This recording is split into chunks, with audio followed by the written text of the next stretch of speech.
So we touched upon the concept of cascading. So cascading is used to propagate the effect of an operation, persistence operation, to associated entities.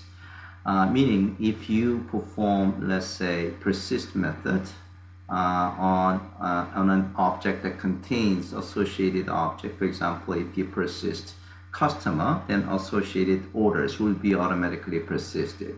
If you remove the customer object, then associated order objects are also automatically removed. So that is a cascading behavior.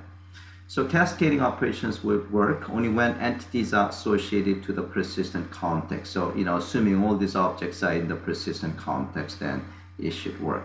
If a cascaded operation takes place on a detached entity, then you are going to experience illegal argument exception.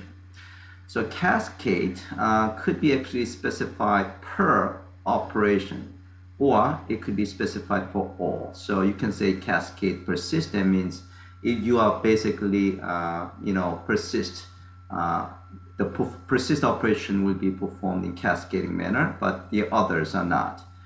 So you can apply this cascading per persist, per remove, per merge, and per refresh, and things like that.